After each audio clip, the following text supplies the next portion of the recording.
Alhamdulillah, alhamdulilladzi nasta'inu wa nastaghfiruh wa na'udzu billahi min shururi anfusina wa min sayyiati a'malina.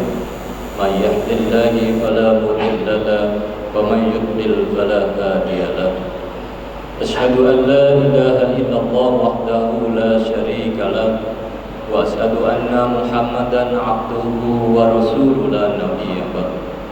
Allahumma salli wa sallim wa barik ala sayyidina Muhammad wa ala alihi wa sahbihi ajma'in. A'udzu billahi minasy syaithanir rajim. Bismillahirrahmanirrahim. Ya ayyuhalladzina amanu kunu qawwamina lillahi syuhada'a bil qist wa la yajrimannakum sana'anu qaumin 'ala alla ta'dilu. I'dilu wa aqrabu littaqwa wattaqullaha innallaha khabirum bima ta'malun. Hadirin jamaah salat Masjid At-Tauhid Arif Rahman Hakim yang diberkahi Allah Subhanahu wa taala. Dalam kesempatan yang baik ini, marilah kita senantiasa memperbanyak syukur kita kepada Allah Subhanahu wa taala atas segala nikmat yang Allah karuniakan kepada kita, atas segala pemberian yang Allah telah berikan kepada kita, baik itu banyak jumlahnya maupun sedikit, maka semua itu patut kita syukuri. Kesehatan yang Allah berikan kepada kita, kondisi fisik yang Allah juga amanahkan kepada kita, semua itu hendaknya menjadi bagian yang terpenting dalam hidup kita untuk selalu mensyukuri apa yang telah Allah berikan kepada kita. Karena Allah Subhanahu wa taala sesungguhnya mengetahui dan sangat memahami kebutuhan hambanya. Kadang saja hamba-hamba itu tidak sadar atau bahkan tidak mengetahui kebaikan di balik pemberian Allah Subhanahu wa taala. Hadirin yang berbahagia, dengan bersyukur tentu akan mendapatkan diri kita dalam kondisi-kondisi yang terbaik, selalu menempatkan diri kita, selalu memberikan perasaan husnudzon dan berbaik sangka kepada Allah Subhanahu wa taala. Hadirin yang berbahagia, sebagaimana di dalam ayat Al-Maidah ayat 8 yang telah saya bacakan, bahwa sesungguhnya Allah menyampaikan kepada umat yang beriman agar kemudian menjadi orang-orang yang menegakkan keadilan, dan apabila bersaksi maka hendaklah dengan adil, dan jangan sampai kebencian terhadap suatu kaum membuat ketidaksukaan kita terhadap suatu golongan mencegah kita untuk berbuat adil kepada mereka. Karena sesungguhnya Allah Subhanahu wa taala itu benar-benar mengetahui apa yang kita lakukan. Hadirin yang berbahagia, keadilan adalah sebuah konsep yang sangat penting di dalam kehidupan umat Islam. Oleh karena itu Allah Subhanahu wa taala melalui Rasulullah sallallahu alaihi wasallam selalu menegaskan agar kita bisa dan dapat mempraktekkan keadilan. Karena sesungguhnya umat-umat terdahulu, bangsa-bangsa terdahulu dihancurkan oleh Allah Subhanahu wa taala karena mereka tidak bisa berbuat adil kepada umatnya. Apabila orang-orang yang terdekat itu melakukan kesalahan, melakukan tindakan-tindakan contohnya dalam hal kriminal, maka kemudian mereka membiarkan, maka itulah yang akan menjadi salah satu pintu masuknya kehancuran. Oleh karena itu Rasulullah Shallallahu Alaihi Wasallam juga pernah mengatakan secara tegas terhadap masalah ini, dan beliau mengatakan, jika seandainya anakku Fatimah itu mencuri, maka aku akan potong tangannya. Hadirin yang berbahagia, ini adalah sebuah konsep yang sangat penting. Bahkan keadilan itu harus ditegakkan, keadilan itu harus dilakukan, bahkan sanksi hukuman juga itu tetap ditegakkan, walaupun itu menimpa orang yang paling terdekat. Termasuk Rasulullah mengatakan anak tersayangnya pun akan mendapatkan hukuman apabila melakukan tindakan-tindakan yang dilarang atau pelanggaran. Dalam satu sisi juga Allah Subhanahu wa taala sebagaimana dalam surat Al-Maidah tersebut, Allah juga mengingatkan jangan sampai karena kita tidak suka terhadap seseorang, tidak menyukai suatu kelompok, kemudian kita malah menimpahkan hukuman rasa ketidakadilan kepada mereka gara-gara kita tidak menyukai orang, kelompok atau golongan itu. Maka di dalam hal ini keadilan tentu harus ditegakkan, tidak mengenal kelompok golongan, bahkan kepada agama yang berbeda keadilan itu harus tetap ditegakkan. Hadirin yang berbahagia, betapa pentingnya keadilan ini. Ulama Indonesia Quraisy Shihab mengatakan bahwa di dalam Al-Quran itu ada hampir 28 kali diungkapkan kata-kata yang merujuk arti keadilan. Apakah itu dengan kata al-adlu atau derivasi yang lain, atau juga dengan kata al-qistu yang artinya juga menegakkan keadilan, atau dengan kata-kata yang merujuk pada tawazun yang artinya keseimbangan. Allah Subhanahu wa taala berfirman waqsitu innallaha yuhibbul muqsitin, dan berbuat adillah karena sesungguhnya Allah mencintai orang-orang yang berbuat adil. Hadirin yang berbahagia, keadilan itu perlu ditegakkan karena menyangkut orang lain. Walaupun juga nanti ada keadilan yang harus kita berikan kepada diri kita, tetapi yang paling banyak disorot adalah keadilan yang menyebabkan atau menimpa orang lain. Karena sikap, kebijakan, tindakan, perilaku kita akan dibandingkan dengan orang yang satu dengan orang yang lain. Di dalam hal ini ada 3 macam keadilan. Keadilan yang pertama adalah bermakna yang disebut dengan al-musawah. Al-musawah adalah persamaan. Tiap orang harus diberikan haknya secara sama dan tidak boleh didiskriminasi. Sama di dalam pemberian, sama dalam perlakuan, dan tidak boleh dibedakan satu sama yang lain. Maka ketika orang menuntut keadilan, artinya bahwa mereka itu menuntut diperlakukan dalam bentuk persamaan dan tidak ada diskriminasi terhadap mereka, yaitu menyangkut perlakuan yang sama, tidak membedakan antara yang satu dengan yang lain, menyangkut persamaan hak perlindungan untuk tidak mendapatkan kekerasan, diskriminasi atau hal-hal yang lain, atau mendapatkan bagian yang memang harus dia dapatkan dan tidak boleh kemudian digantikan. Hadirin yang berbahagia, maka di dalam hal ini kemudian sangat tegas. Tiap-tiap orang tentu harus diperlakukan adil. Mereka harus mendapatkan haknya, sebagaimana juga seorang pengajar juga harus memperlakukan mahasiswanya, siswanya, pelajarnya secara adil. Dia bisa menimbang, menilai sesuatu itu juga secara objektif, termasuk nilai-nilai yang diberikan. Apabila ada suatu kondisi 2 mahasiswa mengerjakan soal yang sama dan jawabannya sudah pasti, maka kemudian tentu yang diinginkan adalah keadilan. Di sini pasti nilainya akan sama karena soalnya sama dan bisa dijawab secara objektif.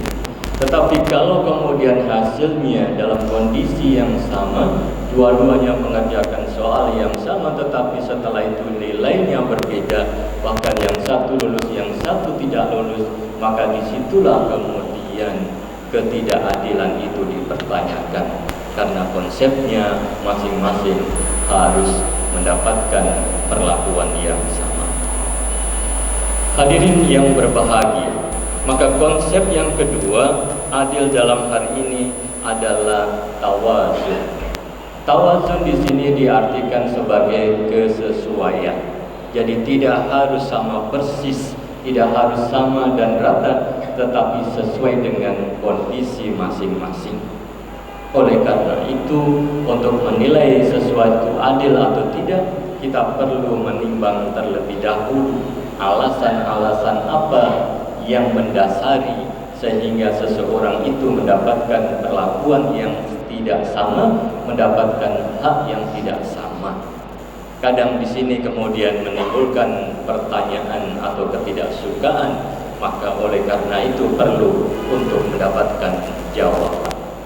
Sebagaimana Umar bin Khattab ketika akan berkhutbah dan menyampaikan, wahai kaum muslimin, bertakwalah kepada Allah Subhanahu wa taala. Belum selesai beliau menyampaikan khutbahnya, tiba-tiba sahabat Salman Al-Farisi mengangkat tangannya dan mengatakan, wahai Khalifah Umar bin Khattab, engkau telah tidak berlaku adil. Engkau telah berlaku tidak adil.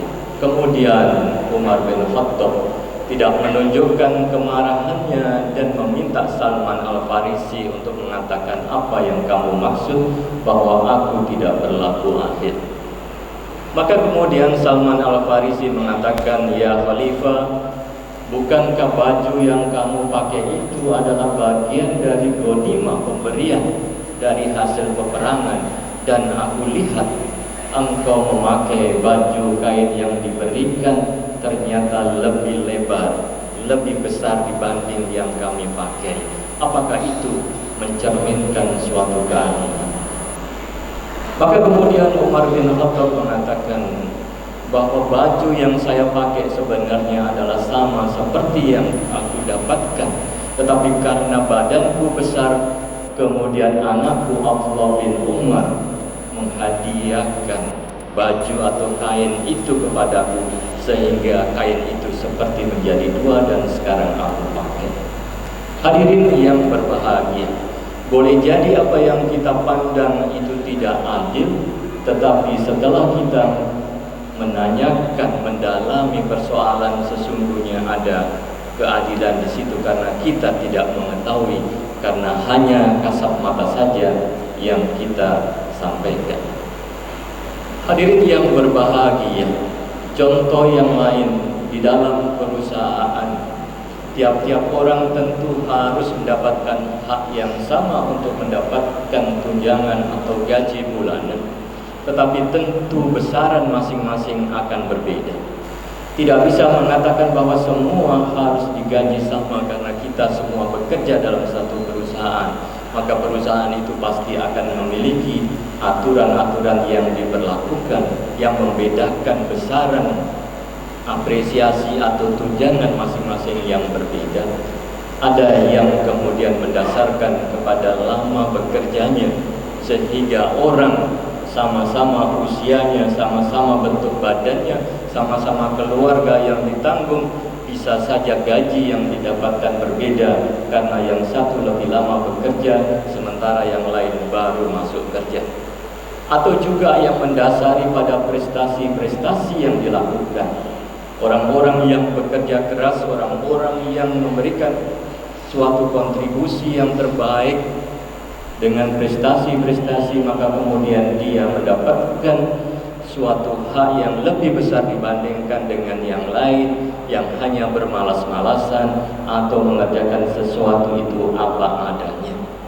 Oleh karena itu, konsep keadilan di sini adalah merujuk kepada kesesuaian, proporsional yang harus diberikan Sehingga juga tidak adil kalau kemudian orang yang hanya bermalas-malasan akan sama mendapatkan hak tunjangan atau apresiasi dengan mereka yang bekerja keras dan bersungguh-sungguh.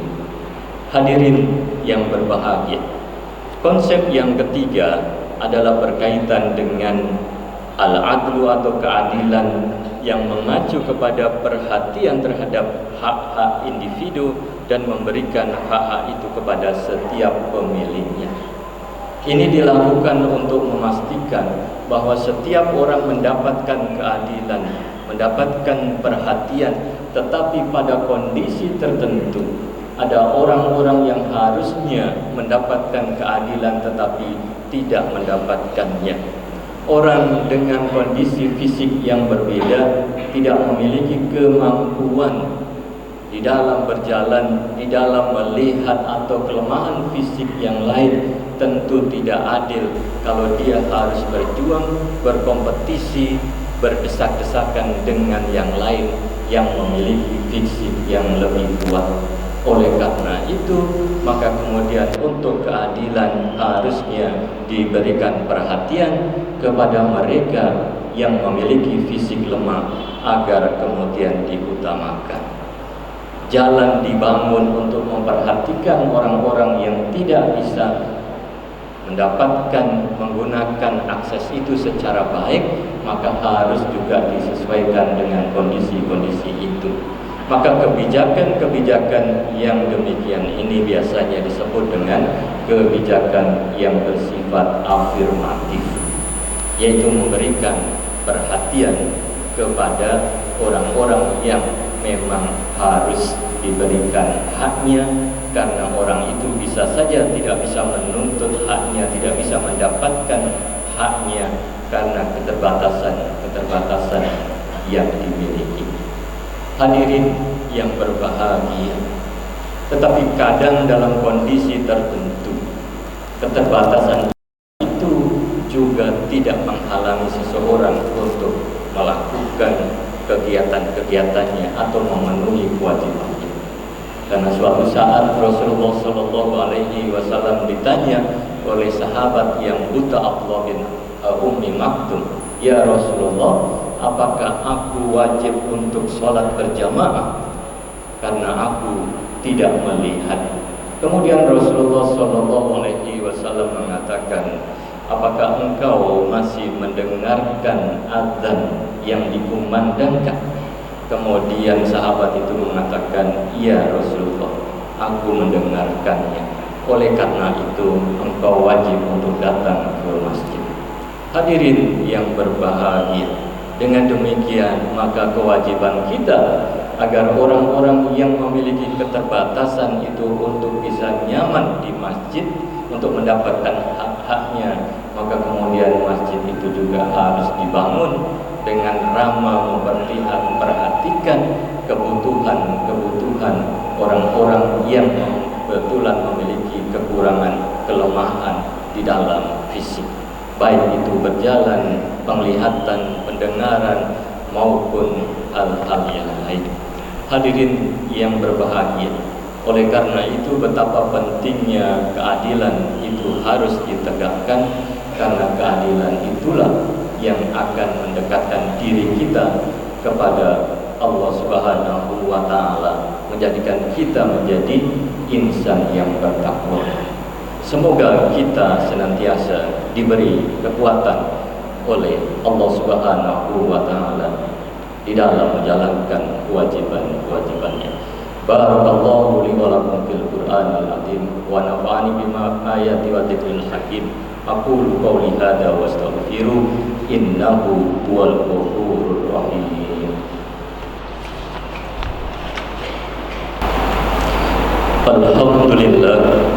Alhamdulillahilladzi hadana li hadza wa ma kunna linahtadiya laula an hadana Allah.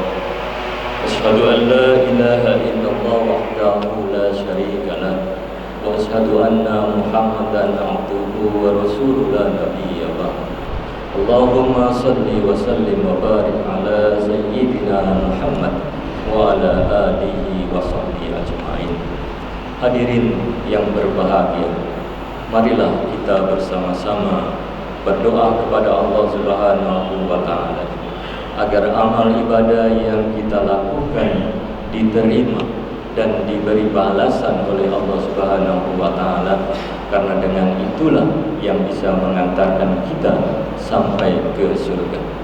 Dan tentu kita tidak lupa untuk senantiasa memohon ampun, beristighfar kepada Allah Subhanahu wa Ta'ala agar jangan sampai kebaikan-kebaikan kita berkurang atau hak kita untuk masuk surga kemudian dipending oleh Allah Subhanahu wa Ta'ala karena kesalahan atau maksiat yang kita lakukan dan kita tidak segera bertaubat kepada Allah Subhanahu wa Ta'ala. A'udzu billahi minasyaitonir rajim. Bismillahirrahmanirrahim. Allahumma shalli ala sayyidina Muhammad wa ala ali sayyidina Muhammad walhamdulillahi rabbil alamin. Allahumma ighfir lil muslimina wal muslimat wal mu'minina wal mu'minat al ahya'i minhum wal amwat innahu ya qadiyal hajat. Rabbana atina fid dunya hasanah wa fil akhirati hasanah wa qina adzabannar. Rabbana dhalamna anfusana wa illam taghfir lana latarhamna lanakunanna minal khasirin. Subhana rabbika rabbil izzati amma yasifun wa salamun alal mursalin walhamdulillahi rabbil alamin. Ibadallah, innallaha ya'muru bil 'adli wal ihsan wa idza qurba wa yanha 'anil fahsya'i wal munkar ya'idukum la'allakum tadhakkarun wa la dzikrullahi akbar. Aqimis shalah.